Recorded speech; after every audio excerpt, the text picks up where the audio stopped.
말씀을 통하여 하나님께서 은혜 베풀어 주실 줄로 믿습니다. 아직까지 많이 덥습니다. 조금 힘들긴 합니다만은 또 건강하게 우리의 여름을 잘 났으면 좋겠습니다. 이렇게 주위에 계신 분들과 한번 인사 나누고 말씀을 듣도록 하겠습니다. 무더위에도 건강하게 신앙생활 합시다. 남아있는 기간 동안 더 건강하시기를 주의 이름으로 축복합니다. 여러분, 성경 전도서를 통해서 우리는 계속해서 하나님의 은혜를 좀 살펴보고 있는데, 우리는 창조하신 피조물을 향한 하나님의 그 방향이 무엇일까? 이 세상이 다 헛되고 헛되다라고 하는 탄식하는 소리에서 우리는 출발했지만, 그럼에도 불구하고 하나님께서 여러분 각 사람을 향한, 또 저를 향한, 우리 교회를 향한 하나님의 방향이 무엇일까? 이런 관점으로 계속해서 지금 좀 살펴보고 있습니다. 지난주 4장에서 세 가지 주제가 나왔었는데, 학대하는 일과 또 수고하는 일과 또 친구와 우정을 갖는 이런 세 가지 주제를 가지고 무엇을 좀 살펴보게 되었냐면, 지혜로운 왕 솔로몬이 자기가 없는 백성을 생각하지 않고 또 왕실이 없는 백성을 고려하지 않았던 많은 부와 힘을 자랑하기 위해서 힘썼던 그의 인생을 한번 되돌아보면서 인생 말년에 왔을 때 그가 깨달은 것이 있었습니다. 백성 없는 왕실은 있어서는 안 되는구나. 백성 없는 솔로몬은 얼마나 무의미한지를 그가 깨닫게 됐습니다. 그래서 그가 고백하기를, 마지막에 이런 고백을 하게 되죠. 한 사람이면 패하겠거니와 두 사람이면 맞설 수 있나니 세 겹줄은 쉽게 끊어지지 아니하느니라. 하나님은 혼자 있는 것을 원하지 않습니다. 하나님은 언제나 우리 관계 속에서 살아가기 때문에 너와 나, 우리 이 관계를 굉장히 중요하게 생각을 하고 계십니다. 이 말씀을 보게 되면은 언제나 우리는 백지장도 맞들면 낫다라고 하는 힘을 합쳐야 한다라는 이런 인식으로 결론을 내릴 때가 굉장히 많지만, 지난주에 살펴봤던 것처럼 단순히 힘을 합치는 차원이 아니었습니다. 하나님께서 창조하신 모든 피조물과 서로와 서로의 관계가 어떻게 정립될 수 있는가, 이 문제를 네가 해결할 수 있는가라는 것을 하나님께서 우리에게 주셨고, 두 사람 이상의 서로의 관계 속에서 어떻게 하면 조화를 이루어서 살아갈 수 있을까, 이것이 바로 우리에게 주어진 하나님의 메시지였고 신앙의 숙제였다라는 것을 살펴볼 수가 있었습니다.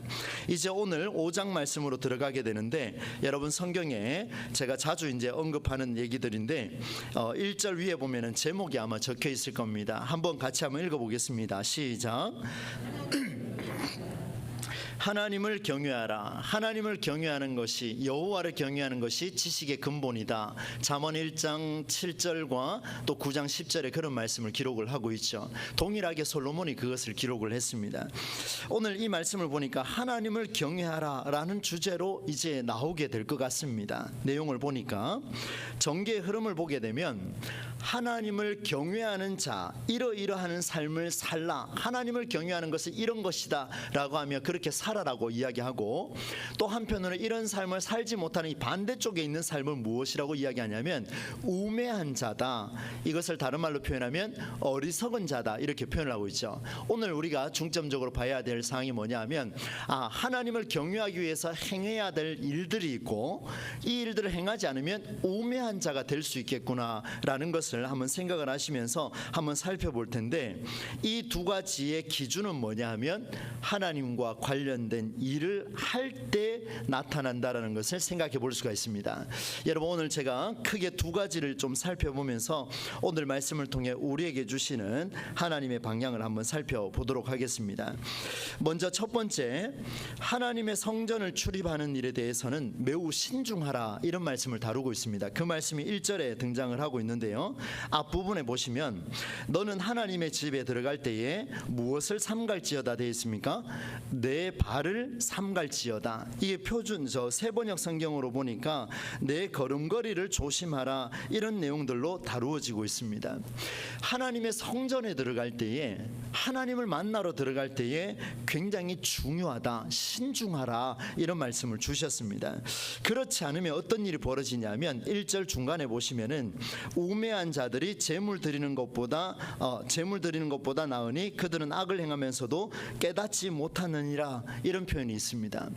하나님 앞에 나와서 하나님을 경외하는 자는 신중하고 발을 삼갈 정도로 하나님 앞에 조심하지만, 반대쪽에 있는 사람을 보니까 이 사람은 조심하지 않고 어떻게 하냐면 재물 드리는 걸로 하나님 만족하는구나, 내 예물 조금 받으시고 만족하십시오, 이렇게 하고 끝이 나더라는 겁니다. 그래서 성경을 보니까 이것은 악을 행하는 일이다, 그런 말씀을 주고 있습니다. 하나님의 집에 들어갈 때 발걸음을 조심하라, 그렇게 조심해야 되는데, 이런 사람은 어떤 사람인가 하면 재물이나 바치는 그런 예배를 드리는 자가 아니라 그보다는 말씀을 들으러 가는 자다라고 성경 기록하고 있습니다. 여러분 1절을 다시 한번 우리가 같이 한번 읽어보겠습니다. 1절입니다. 시작. 너는 하나님의 집에 들어갈 때에 내 발을 삼갈지어다. 가까이 하여 말씀을 듣는 것이 우매한 자들이 재물 드리는 것보다 나으니 그들은 악을 행하면서도 깨닫지 못함이니라. 아멘. 우매한 자들이 재물 드리는 것보다 나으니, 하나님 앞에 우리의 예물을 드리는 것보다 나으니, 하나님 앞에 나와서 그냥 예배하는 그것보다도 훨씬 더 나은 게 있는데, 그것이 무엇이라고 기록하고 있습니까? 가까이 하여 무엇을 듣는다고요? 말씀을 듣는 일이다. 정말 제가 마르고 닳도록 강조하고 있는 부분인데, 오늘 전도서도 그런 표현을 담고 있습니다. 하나님께 나오는, 성전에 나오는 이유가 무엇일까? 그 생각을 해보니까 하나님의 방향은 재물을 바치는 차원의 준비가 아니라 오히려 주님의 그 말씀을 듣게 하는 일에 모든 방향이 집중돼야 된다. 하나님의 말씀을 듣는 일에 있어서 내 발을 삼갈지어다. 하나님의 말씀을 듣는 일에 있어서 너 예물 드리는 것보다 더 신중해라. 이런 말씀을 주고 있습니다. 어린 시절에 헌금을 준비할 때 다리미로 이렇게 다렸던 기억이 있습니다. 1,000원짜리 주면 그건 굉장히 복받은 날이죠. 500원짜리, 100원짜리, 제 기억으로 100원짜리부터 헌금했던 기억이 있는데, 헌금을 깨끗하게 준비해가지고 가장 최신 연도순으로 이렇게 준비해서 갖고 왔던 기억이 있습니다. 그러면서 교육을 받았던 게 무슨 의미인지는 제가 알고 있죠. 그때 이런 교육을 받았습니다. 하나님 앞에 예물을 드릴 때 그 예물을 정성껏 바쳐라. 너 자신을 바치는 것처럼 바쳐라. 이런 이야기를 들었습니다. 무슨 의미인지는 알고 있지만, 그러나 여러분, 오늘 우리가 성경적으로 돌아가서 볼 때에 하나님 우리에게 무엇을 말씀하시냐면, 우매한 자처럼 재물 드리는 걸로, 네 몸을 바치는 걸로 만족하지 말라. 그게 아니고 하나님의 말씀을 듣는 것으로 만족할 수 있는 그리스도인의 삶을 하나님께서 우리에게 요청하고 있다는 것을 우리가 볼 수가 있습니다. 사랑하는 여러분, 이 한국 교회에 말씀 중심 교회로 살아가는 교회가 생각보다 많습니다. 무지하게 많습니다. 수많은 목사님들이 강대상에서 그렇게 선포를 하고 있고 저 역시 마찬가지입니다. 그런데 여러분, 말씀의 홍수 시대로 살아가고 있지만 정말 그 살아있는 메시지가 강단에서 얼마나 선포되고 있을까, 이런 것을 생각을 하면 하나님 앞에 늘 죄송한 마음밖에 없습니다. 말씀은 선포되고 있지만 그것이 진짜 말씀인가라는 것을 한번 우리가 생각해 볼 필요가 있습니다. 오늘 우리 동부제일교회 공동체가 모이는 이유가 무엇인지를 오늘 성경이 말씀해 주는데, 그런 비전이 생깁니다. 우리 교회가 나아가야 할 방향은 가장 우선순위가 주님의 말씀이 살아나는 그런 교회가 되기를 주의 이름으로 축복합니다. 가장 첫 번째예요. 어떤 시설, 어떤 건물, 교회의 구조, 헌신, 봉사, 제도, 예배, 모임, 헌금, 모든 것을 제쳐놓고 가장 우선시해야 될 것이 무엇이냐면은 하나님의 말씀을 듣는 일입니다. 이것 때문에 다른 거 소홀했다 그러면 서로가 용서가 되어야 되는 그런 게 바로 교회 공동체라는 것을 보여주죠. 듣는 일이라는 것이 무엇일까 생각을 해보게 됩니다. 몇 번 말씀을 드렸습니다마는, 듣는다라는 것은 그 말씀이 내 귀에 들리는 것으로 끝나면 안 됩니다. 그 말씀이 내 삶에서 어떻게 살아나는지, 그 말씀에 이끌려서 나도 모르게 그 삶을 살고 있는 그 순간, 그때가 진짜 말씀이 살아나는 순간입니다. 아무리 유명한 목회자가 올라서서 말씀을 선포한다 해도 그 메시지가 귀를 즐겁게 하고 있다면 그 메시지는 살아있는 메시지가 아니지요. 나갔을 때 그 말씀이 나를 감동시키시고 나를 나를 역동적으로 이끌어 주시고 문제가 생길 때마다 그 말씀이 내 귀에 쟁쟁거리며 가슴을 울릴 때 그때야 말씀이 살아난다라고 말씀을 드릴 수가 있겠죠. 그래서 여러분에게 다시 한번 권면을 드립니다. 사랑하는 여러분, 우리 교회는 영적인 분별력을 가지셔야 합니다. 저도 타락한 목사가 될 수 있습니다. 이 자리에서는 누구든지 두려운 마음으로 서야 합니다. 왜냐하면 우리 교회는 말씀이 살아날 수 있는 일을 제일 우선적으로 고민하고 그에 합당하게 구조적인 개혁도 일어나야 될 것이고 그에 합당하게 각 부서의 프로그램도 등장을 해야 됩니다. 막연하게 그저 즐겁고 기쁘고 즐기려고 하는 프로그램은 이제는 좀 삼가할 때가 되었습니다. 오늘 성경이 그 말씀 주시잖아요. 말씀이 살아나는 그걸 위해서라면 어떤 프로그램도 우리는 용납할 수 있어야 합니다. 그러나 그 반대로 말씀이 살아나지 않는 일이라면 언제든지 우리는 거둬들일 수 있고 포기할 수 있는 그런 용기도 우리에게 필요할 것입니다. 첫 번째 내용이 그런 내용이고요. 이제 두 번째 내용은 이것보다 조금 더 깁니다. 제가 잘 말씀을 좀 드리려고 하는데 한번 여러분 잘 따라와 보십시오. 여러분 2절부터 7절까지 내용이 이제 두 번째 내용인데요. 1절과는 다른 주제인 것 같은 느낌이 좀 듭니다. 1절 말씀에 보면 너는 하나님의 집에 들어갈 때에 이렇게 전제를 하고 있고 2절 말씀부터 7절 말씀은 연결이 되는데 2절에 보니까 너는 하나님 앞에서 이렇게 시작을 하고 있습니다. 처음에는 저도 뭐 그냥 그런갑다 생각하고 말씀을 쭉 묵상을 했는데 깊이 묵상하는 가운데 이 두 단어가 제 가슴을 울렸습니다. 얼마나 중요한가를 또 만나게 되었습니다. 여러분 이 단어가 이렇게 중요하다는 것을 제가 보여드리려고 하는데요. 제가 보이는 게 아니죠. 주의 말씀이 여러분에게 만나 주실 텐데 2절부터 7절까지 내용이 두 가지로 이루어져 있습니다. 하나는 2절 말씀인데요. 우리 같이 한번 읽어보겠습니다. 2절입니다. 시작. 너는 하나님 앞에서 함부로 입을 열지 말며 급한 마음으로 말을 내지 말라. 하나님은 하늘에 계시고 너는 땅에 있음이니라. 그런즉 마땅히 말을 적게 할 것이니라. 아멘. 교회에서 말을 제일 적게 해야 될 사람이 누구겠습니까? 제가 아니겠습니까? 제가 말을 제일 많이 하는 것 같습니다. 여러분 요 두 가지가 나오는데 첫 번째가 요 내용이고요. 또 한 가지가 뭐냐면 4절 5절입니다. 같이 한번 읽어보겠습니다. 4절 5절 시작. 내가 하나님께 서원하였거든 갚기를 더디게 하지 말라. 하나님은 우매한 자들을 기뻐하지 아니하시나니 서원한 것을 갚으라. 서원하고 갚지 아니하는 것보다 서원하지 아니하는 것이 더 나으니. 아멘. 서원한 것을 갚으라. 앞부분에는 함부로 입 좀 열지 말라. 뒷부분에 가니까 서원한 게 있으면 갚아라. 이런 말씀으로 이루어져 있습니다. 그런데 이 두 가지를 이해하기 위해서 꼭 짚고 넘어가야 할 말씀이 있습니다. 그게 뭐냐면 앞서 말씀드린 대로 하나님 앞에서입니다. 하나님 앞에서 이 말이요 제 머리를 때리는데요. 얼마나 제가 놀랐는지 하나님 앞에서 함부로 입을 열지 말고 하나님 앞에서 그 내용이 이어지니까 하나님 앞에서 서운한 것이 있으면 반드시 갚으라 이렇게 말씀을 줬어요. 여러분 무엇을 말하고 있을까 고민이 되었습니다. 여러분 어떤 마음이 드십니까? 하나님 앞에서라는 이 단어가 가장 통용될 수 있는 장소가 있다면 그곳이 어디겠습니까? 그곳은 교회입니다. 성전이죠. 그분 앞에서 살아간다라는 의미의 절정이 이르는 게 뭐냐면 바로 성전 중심의 삶을 살라 이 말씀으로 결론을 내릴 수가 있습니다. 그런데 여러분 잘 들어보십시오. 솔로몬은 성전을 건축하는데 몇 년을 투자했냐면 7년을 투자를 했습니다. 7년 동안 어마어마한 성전을 건축을 했습니다.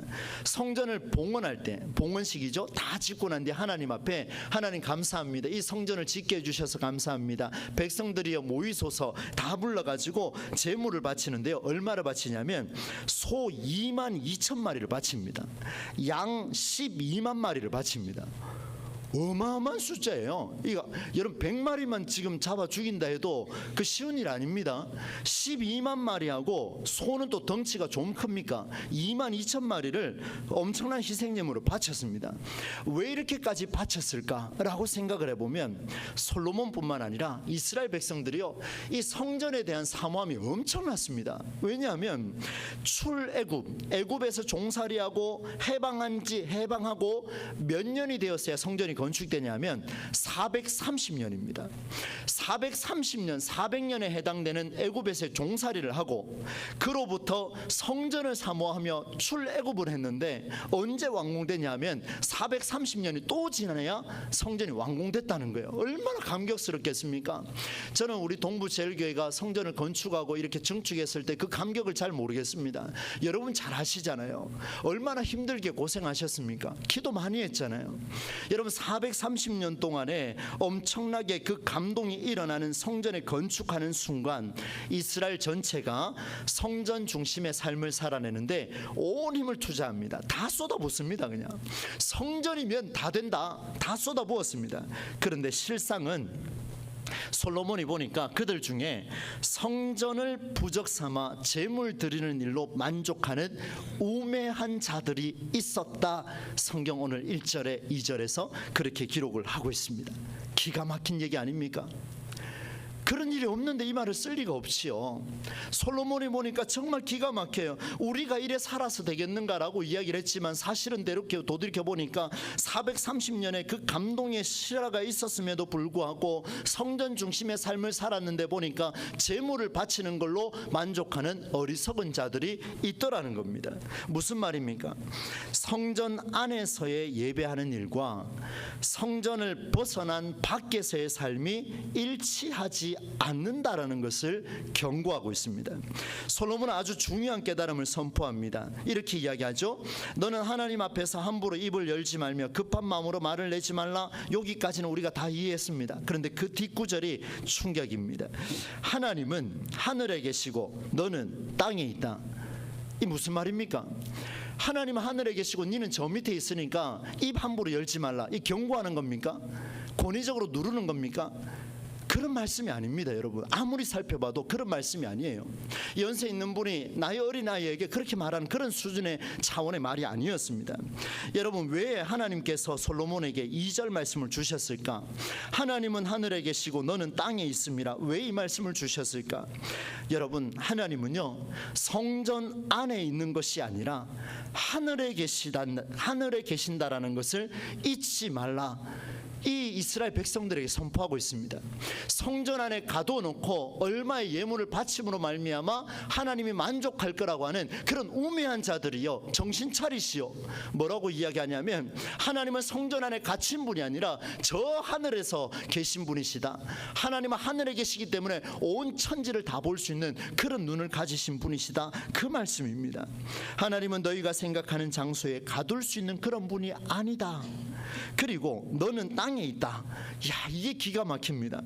여러분 너희는 땅에 있다라는 사실을 잊지 말라는데 땅에 있다라는 말이 무엇일까? 땅에 있다라는 말이 무엇일까? 1절에서 하나님 앞에 제물 드리는 걸로 만족하는 어리석은 자가 있었다면 땅에 있다라는 말을 주신 이유가 무엇일까? 그렇습니다. 여러분 하나님 앞에서라고 말하고 있는 이 말은 다름 아닌 땅 위에 살아가는 너희가 하나님 앞에서 살아가는 존재임을 잊지 말라. 이 말씀이었습니다. 정말 두렵고 떨리는 말씀이죠.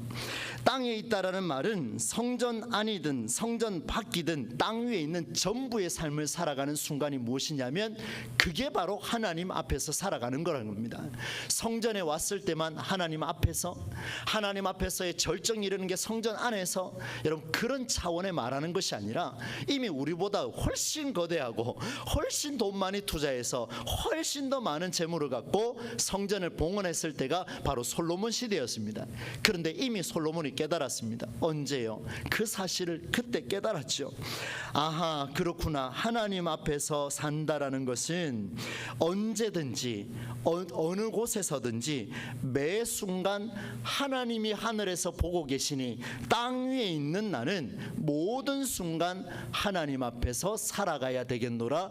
이 결단의 고백이 오늘 말씀 속에서 우리에게 주어질 수 있을까? 이게 바로 오늘 우리에게 주시는 하나님의 메시지죠. 그리고 난 뒤에 그 다음에 2절로 7절까지 있는 중간에 서원 이야기가 또 등장을 하는데요. 5절 6절 우리가 읽었습니다. 여러분, 서원하고 갚지 아니하는 것보다 서원하지 아니하는 것이 더 나으니 내 입으로 내 육체가 범죄하게 하지 말라, 이런 표현을 담고, 그 다음 6절에 보니까 내 입으로 내 육체가 범죄하지 말라, 사자 앞에서 내가 서원한 것이 실수라고 말하지 말라, 어찌 하나님께서 내 목소리로 말미암아 진노하사 내 손으로 한 것을 멸시하게 하랴. 이 말은 무슨 말인가 하면, 서원한 게 있으면 반드시 갚으라, 하나님께 갚으라. 그런데 서원하지 않는 게 차라리 낫다, 갚지 않는 것보다. 차라리 안 했으면 어땠을까? 네 육체가 범죄하게 하지 말고, 혹여나 목사님 제가 이런 서원했는데 제 그때 실수했습니다, 이런 말도 하지 말라는 거예요. 그리고 난 뒤에 하나님 뭐라고 이야기하시냐면, 어찌 하나님께서 실수했다라고 하는 네 목소리로 말미암아 네가 지금까지 꽉 쌓아놓은 것을 하나님이 거두지 않겠느냐, 이 말입니다. 무서운 말씀이죠. 내용을 보니까 서원한 일이 있으면 조심하라, 이 메시지입니다. 여러분, 우리가 잘 알고 있는 대로 서원은 약속을 말하고 있죠. 약속한 일을 이행하지 않는 일은 나와 약속한 상대를 무시하는 행위입니다. 서원하고 갚지 아니하면 상대를 경멸하는 태도를 가리킵니다. 차라리 약속하지 않는 게 훨씬 낫지요. 상대를 힘들게 하지 않으니 훨씬 더 나은 일입니다. 이게 바로 5절 말씀이 나오죠. 여러분, 하나님은 언제나 서원한 것을 가지고 말씀해 주셨습니다. 아브라함 시대부터 시작해서 지금까지 마찬가지입니다. 하나님은 언제나 약속에 근거하여 오늘 우리에게 주신 성경을 통하여 말씀하셨고, 말씀하시며 말씀하실 것입니다. 왜요? 성경이 우리에게 매일매일 살아난다면 우리는 하나님을 대할 때 약속에 근거하여 대하고 계십니까? 아니면 그 반대이십니까? 하나님은 언제나 그 약속을 근거하여 성경을 가지고 우리가 대화하고 싶어 하시는데 우리는 성경에 관심이 없어요. 목사님, 성경이 어려워요. 어렵지요, 여러분, 어렵죠. 수천 년 전에 쓰여진 그 성경이 쉬운 게 이상한 거죠. 아무리 새 번역으로 번역을 해도요, 잘 맞지 않는 게 많습니다. 그런데 그 위대하신 하나님이 쓰신 책인데 그 말씀을 그렇게 쉽게 받아들일 수 있다고요? 그게 더 웃긴 거 아닙니까? 그게 더 어리석은 거 아닙니까? 그게 더 우매한 거 아니겠습니까? 너의 입으로 너의 육체가 범죄하게 하지 말라, 사자 앞에서 내가 서원한 일이 실수라고 말하지 말라. 너무 웃긴 이야기입니다. 저질러 놓고 실수라고 말하지 말라. 여러분, 이런 사람들 참 많이 있죠. 그것만큼 어리석은 일도 없지 않겠습니까? 여러분, 우매한 자의 자세가 이런 삶을 드러내는 줄인데, 제가 이렇게 한번 정리를 해봤습니다. 들어보십시오. 우매한 자는요, 자기 자신에게 용기가 없다고 선언합니다. 이유가 있습니다. 약속을 지켜낼 자신이 없으니까 자기 스스로 용기가 없다, 그렇게 말합니다. 그럼 약속을 하지를 말든지. 우매한 자, 어리석은 자의 약속은요, 비겁한 행위와 다르지가 않습니다. 나는 가만히 있으면서, 왜 이런 말씀드린지 들어보십시오. 나는 가만히 있으면서 약속을 했습니다. 그런데 하나님의 약속에 따라 나는 가만히 있으면서 하나님은 약속하셨으니 하나님 약속을 반드시 지키시니 하나님 일하십시오, 인간이 신에게 명령하는 이런 거꾸로 돼간 구조가 여러분, 한국교회 안에서 너무나 많이 일어나고 있습니다. 너무나 탄식할 소리 아니겠습니까? 이 사실이 밝혀지면 하나님이 가만히 계시겠습니까? 하나님을 농락하는데 가만히 있지 않습니다. 여러분, 성전에 와서 하나님과 맺은 약속이 있다면 반드시 지키시기를 바랍니다. 대부분이 물질을 가지고 서원했다, 이렇게 표현하시는데요, 저는 그것만큼 이야기하지 않습니다. 물질이든 나의 삶이든 여러분, 나의 전부를 하나님 앞에서 서원하셨다면 반드시 지키시기를 바랍니다. 목사님이 강대상에서 선포하면 교인들이 듣습니다.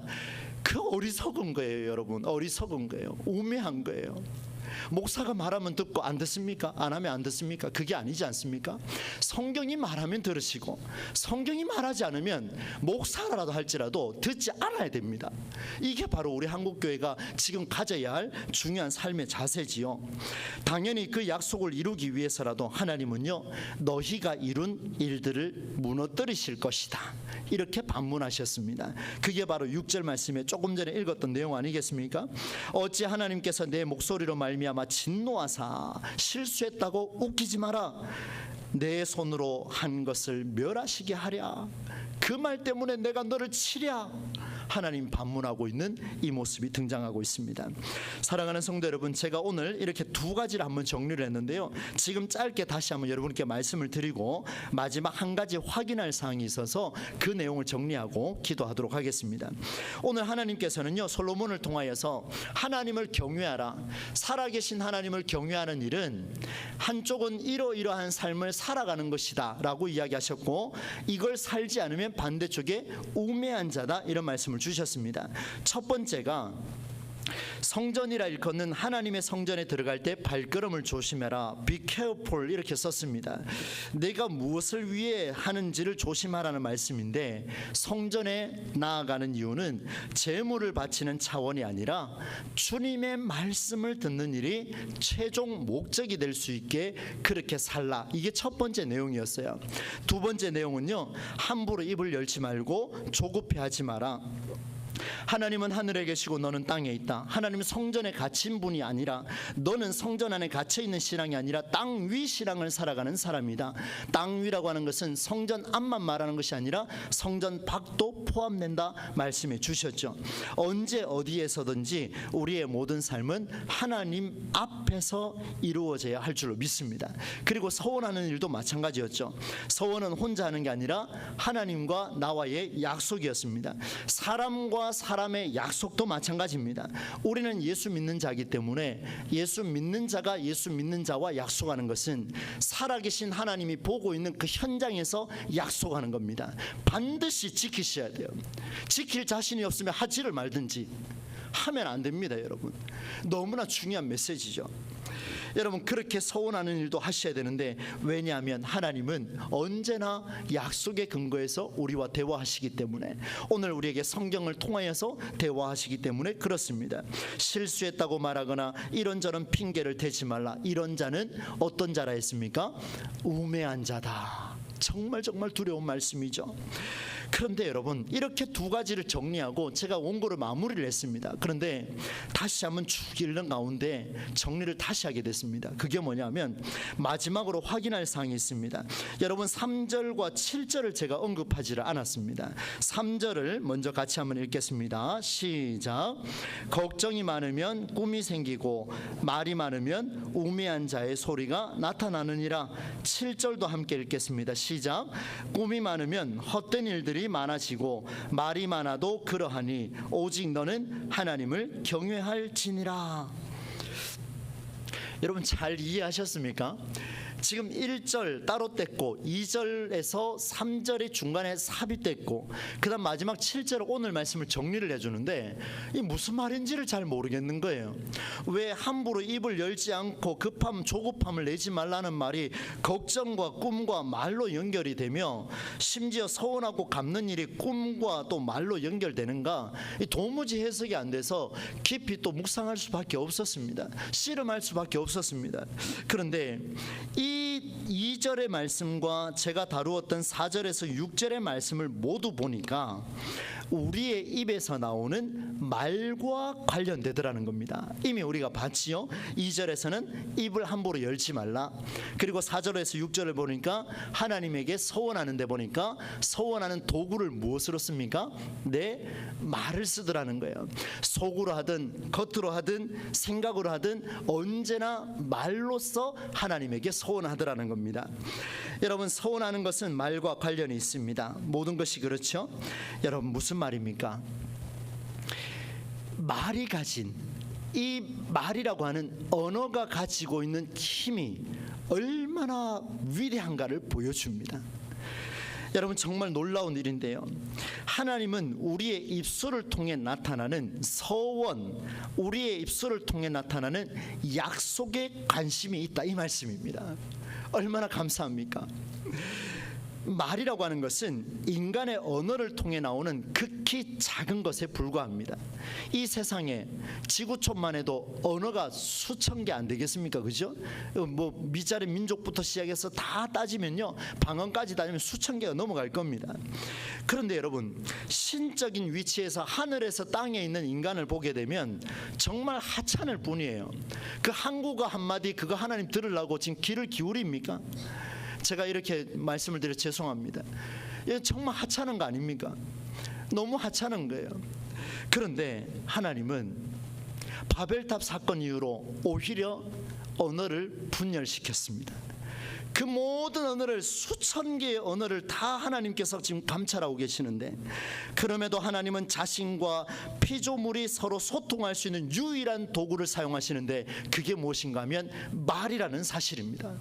우리의 입술을 통해서 드러나는, 우리는 이 말을 함부로 쓰고 있고, 우리는 이 말을 조급함으로 쓰고 있고, 우리는 이 말을 하나님께 서원한다고 약속한다고 쓰고 있었지만, 우리는 우리의 필요를 위해서 이 말을 쓰고 있었지만, 하나님은 우리와 관계를 맺고 싶어서 그래서 그 말이라고 하는 도구를 쓰신다라고 말씀해 주셨습니다. 그러므로 하나님 말씀하시죠. 너는 하나님 앞에서 말 한마디에 신중하라, 신중하라, 신중하라. 여러분, 부부관계도 마찬가지입니다. 부모와 자녀 관계도 마찬가지입니다. 우리는 언제나 하나님 앞에서 살아가는 존재들이죠. 그렇다면 말을 조심해야 됩니다. 왜냐하면 우리는 말을 쉽게 쓰지만 하나님은 그 말 한마디를 나와 맺는 약속으로 여기기 때문에 하나님은 끝까지 들으시겠다, 그 말씀을 주신 거예요. 그런데 여러분 보십시오. 하나님 앞에 서원할 때는 이렇게 포장해서 예쁘게 잘 말하고, 집에 가서 부부싸움 할 때는 어떻게 됩니까? 알아서 생각하시면 될 것 같습니다. 자녀들한테 양육할 때 어떻게 하십니까? 뭐 그 생각나는 대로 하지 않습니까? 내 감정대로 해버리는 거예요. 여러분 보십시오. 왜 걱정이 많으면 꿈이 생기고, 말이 많으면 우매한 자가 되며, 꿈이 많으면 헛된 일이 많아지고, 말이 많아도 그러하다라고 이야기할까? 꿈이 많으면요, 바라는 일들이 많다는 얘기와 같습니다. 내가 꿈이 많다고 걱정이 많다라고 하는 것은 바라는 일이 많다라는 겁니다. 하나님, 오늘 하루 하나님이 나와 함께 하시면 오늘 온갖 걱정, 근심, 염려 다 떨쳐버리겠습니다. 나갔습니다. 바로 걱정하고 염려하고 또 우리는 어떻게 합니까? 그렇게 살아갑니다. 무슨 말입니까? 하나님은 이 성전에서 네가 하나님 앞에서 서원한 그 기도를 하나님 기억하겠다, 이 말했는데 나가보니까 또 다른 문제들이 곳곳에서 일어나는 거예요. 그러니까 저 문제도 해결돼야 되고, 또 2번 문제도, 저 10번 문제도, 저 100번 문제도 해결돼야 되니까 하나님 앞에 계속 기도하는 거예요. 하나님 이것도 해결해 주시고, 저것도 해결해 주시고, 저것도 해결해 주시고, 걱정도 많아지고 말도 많아지고, 입 좀 다물어라, 이렇게 이야기하는 겁니다. 하나님이 네 한 번 기도했으면 내 그 기도 내가 약속을 붙들고 가노라. 이제 입 열지 말고 행동하라. 입 열지 말고 행동하라. 나하고 약속했으면 움직이라. 나하고 약속했으면 움직이라. 그 말씀을 주신 거예요. 얼마나 하나님께서 우리에게 간절한 마음으로 솔로몬을 통해서 우리에게 주고 계십니까? 말씀을 맺으려 합니다.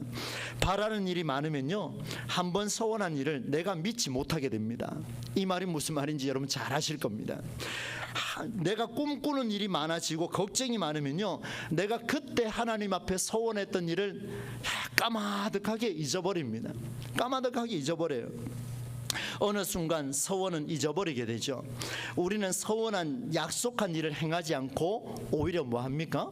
또 기도합니다. 하나님, 이 문제 해결해 주십시오. 또 저것도 해결해 주십시오. 여러분, 오늘 우리가 한번 용기를 냈으면 좋겠습니다. 이런 사소한 문제들 가지고 하나님 앞에 기도하기 이전에 내가 예전에 하나님 앞에서 말씀을 듣고 무슨 결단을 했는지를 생각하시기를 축복합니다. 내가 무엇을 하나님 앞에서 결단하고 살겠노라 하나님 앞에 서원했는지를 찾으시기를 바랍니다. 그리고 찾으셨다면 움직이십시오. 행동하십시오. 잠을 깨우십시오. 밤을 새십시오. 하십시오.